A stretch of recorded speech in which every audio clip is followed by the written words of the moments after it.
Anticipation is building up ahead of the presidency budget allocation presentation before Parliament today, but the main focus will undoubtedly be President Cyril Ramaphosa himself, as a cloud of controversy continues to hang over him. Our reporter Athi Mtongana is in Parliament this afternoon and joins me now live from there. Athi, a very good afternoon to you.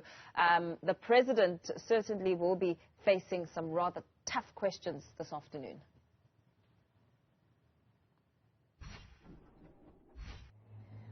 Yes, that's true, Mpho, and it remains to be seen whether the President will be able to deliver the Presidency's budget vote uninterrupted. But what we know, of course, from the opposition benches is that they have been calling for President Cyril Ramaphosa to step aside. Namely, the economic freedom fighters say that this afternoon what we should expect is having to hold the President accountable for the issue that, of course, involves the robbery at his Limpopo farm. We also know that the African Transformation Movement in Parliament wrote to the Speaker of the National Assembly, Nosiviwe Mapisa Nqakula, giving her 7 days to respond. Of course, they also wrote around this particular issue. We also know that the UDM also wrote to the Speaker of the National Assembly. There, they make suggestions of President Cyril Ramaphosa taking sabbatical leave until August.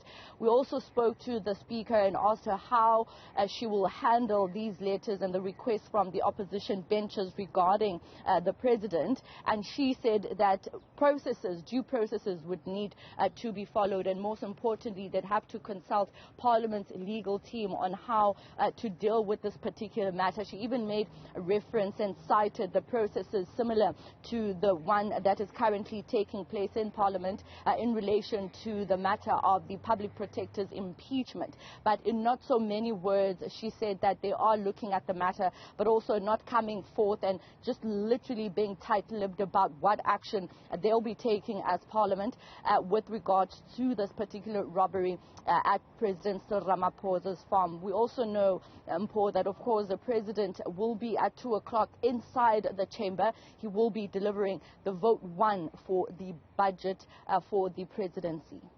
We also know that in the midst of all the questions that he faces, there have been some loopholes that have been seen with the South African Police Service's report, a lapse and an omission when it comes to accountability document, which Parliament is set to receive.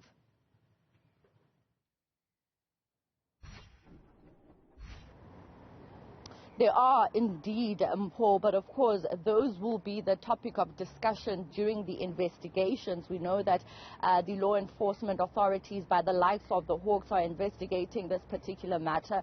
We also know that political parties want those loopholes to be answered, and that's what we're expecting in Parliament. They want the President to be held accountable. They want him to take the country into his confidence.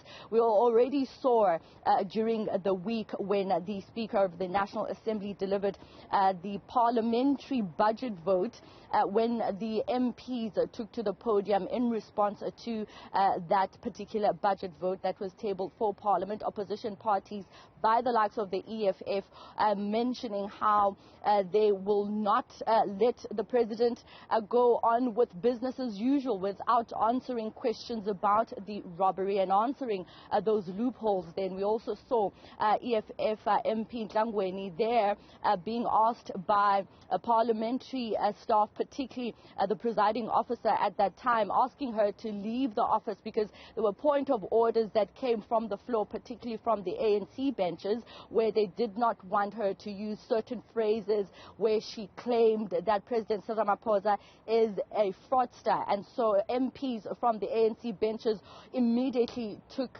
that upon the parliamentary rules, saying that it is not parliamentary and it's not parliamentary decorum to allege some of these claims that she's made, or to even call the President a fraudster in the chamber. And so subsequently she was asked to leave the chamber. So we don't know what's going to happen in terms of the heckling that might potentially take place with points of orders rising from the opposition benches.